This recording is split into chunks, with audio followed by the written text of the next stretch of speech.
अब हम ऐतिहासिक परिप्रेक्ष्य में सनातन का यथार्थ समझने के लिए चलते हैं युवा आलोचक उत्कर्ष सिंह के पास। उत्कर्ष सिंह एक सुधी पाठक और सधे लेखक हैं। उत्कर्ष जी, युक्तिवर के यूट्यूब मंच पर हम आपका स्वागत करते हैं और आपसे समझना चाहते हैं कि इतिहास के विकास क्रम में सनातन की केंद्रीय अवधारणा क्या है। नमस्कार साथियों, युक्तेवर पत्रिका के इस यूट्यूब मंच पर मैं उत्कर्ष सिंह आप सभी का स्वागत और इस्तकबाल करता हूं। साथियों, हमारी भारतीय परंपरा आनुभद्रा कर्तव्यंतु विश्वतः के आदर्श को स्वीकार करने वाली रही है। हम सभी दिशाओं से आने वाले कल्याणकारी विचारों का स्वागत करना जानते हैं।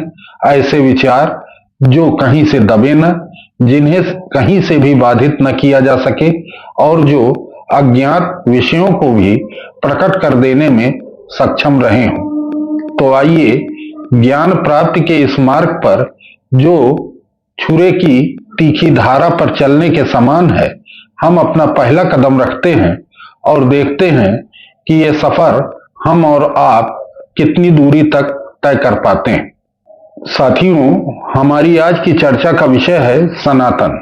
इस विषय की पड़ताल करने पर हमें प्राथमिक रूप से अथर्ववेद के 10वें मंडल के 8वें सूक्त के रूप में यह मंत्र प्राप्त होता है। सनातनम एनम आहु उत अद्य स्यात् पुनः नवा अहोरात्रे प्रजायते अन्य अन्यस्य रूपया। अर्थात इसे सनातन कहा गया है, फिर भी यह बार बार नया होता रहता है।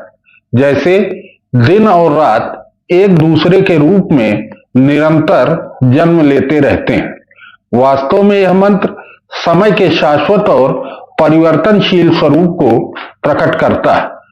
समय अनादि और अनंत है, पर यह निरंतर नया भी होता रहता है।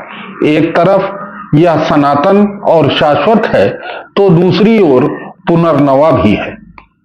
जिसे हम सनातन कहते हैं वह अपने मूल भाव में तो शाश्वत है, पर समयानुकूल नई व्याख्याएं भी प्राप्त करता रहता है। ठीक उसी तरह जैसे प्रकृति तो शाश्वत है, पर मौसम बदलते रहते हैं। तो यह मूल भाव क्या है? इस प्रश्न का उत्तर देते हुए भीष्म पितामह वैशंपायन जी से महाभारत के शांति पर्व में कहते हैं, नमो धर्माय महते नमः कृष्णाय वेद से ब्राह्मणेभ्यो नमस्कृत्य धर्मानि वक्ष्यामि शाश्वतवान। अर्थात महान धर्म को नमस्कार है, विश्व विधाता श्री कृष्ण को नमस्कार है। अब मैं उपस्थित ब्राह्मणों को नमस्कार करते हुए शाश्वत अर्थात सनातन धर्म का वर्णन करता। अगले श्लोक में पितामह कहते हैं, अक्रोध सत्य वचनम संविभागा क्षमा तथा प्रजना स्वेषु दारेषु शौचमद्रोह देय एवच आर्जवम भृत्यभरणम नवैते सार्ववाणिका। अर्थात किसी पर क्रोध न करना, सदा सत्य बोलना, धन को बांटकर भोगना, क्षमा भाव रखना, अपनी ही पत्नी के गर्भ से संतान पैदा करना, बाहर भीतर से पवित्र रहना, किसी से द्रोह न करना और आश्रितों का भरण पोषण करना, ये 9 सभी के लिए उपयोगी हैं। मनुस्मृति के 6ठे अध्याय के 92वें श्लोक में महाराज मनु भी कुछ ऐसा ही भाव प्रस्तुत करते हैं। धृति क्षमा दमोस्तेयम शौचम इंद्रिय निग्रह धैर्य विद्या सत्य अक्रोध दशकम धर्म लक्षणम। अर्थात धैर्य, क्षमा, संयम, आस्तेय अर्थात चोरी न करना, स्वच्छता, इंद्रिय निग्रह, बुद्धि, विद्या, सत्य तथा अक्रोध, ये 10 धर्म के लक्षण।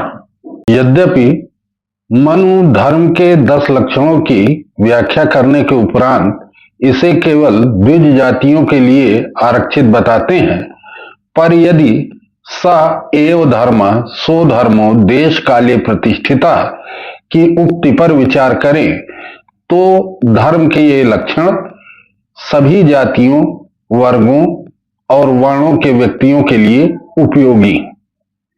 यदि हम श्रीमद् भगवद गीता के 16वें अध्याय के श्लोक संख्या 1 से 3 पर दृष्टिपात करें तो पाएंगे कि स्वयं भगवान श्री कृष्ण धर्म के इसी प्रकार के 10 लक्षणों की व्याख्या करते हुए इन्हें दैवीम अभिजातस्य की संज्ञा देते हैं।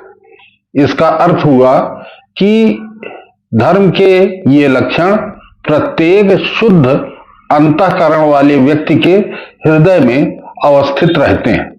पुनः मनु कहते हैं कि 10विध धर्म का धारक ब्रह्म में लीन हो जाता है।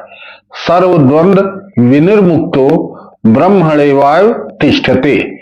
इस तरह श्री गीता में आत्मा या ब्रह्म को सनातन कहने का समाहार हो जाता है और इसीलिए मुंडकोपनिषद में ब्रह्मविद ब्रह्मैव भवति जैसी उक्ति कही गई है, अर्थात ब्रह्म को जानने वाला स्वयं ही ब्रह्म हो जाता है। भारतीय आचार संहिता में चाहे वह पुरुषार्थ हो या आश्रम, यज्ञ हो अथवा ऋण, सब कुछ व्यक्ति को इसी दिशा में ले जाने का कार्य करता है कि वह अर्थात व्यक्ति सनातन को जानकर स्वयं ही सनातन बन जाए।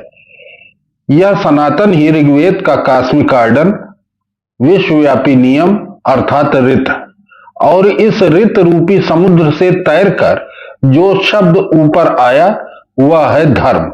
वैशेषिक सूत्रकार कहता है कि यतो अभ्युदयम निशेषा सिद्धि सा धर्म, अर्थात जिससे आनंद और निशेष की सिद्धि हो वही धर्म।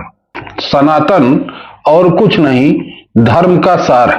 सनातन शाश्वत है और धर्म परिवर्तनशील।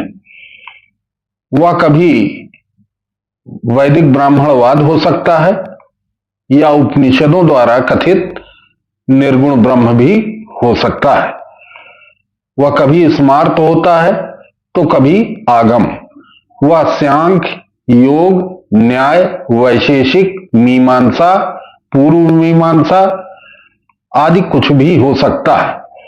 वह अद्वैत, द्वैत, विशिष्टाद्वैत, बौद्ध, जैन, आजीवक, पंचरात्र, पुष्टि मार्ग, अष्टछाप, लिंगायत, नाथ, कबीर, तुलसी, बुल्ले शाह आदि विभिन्न नामों वाला हो सकता है। अंत में मैं कवि के शब्दों को उधार लूं तो कहूंगा कि यह सब कुछ की तथता है, अनाप्त, अद्रवित, अप्रमेय, शब्दहीन, जो सब में गाता है वही सनातन है। धन्यवाद।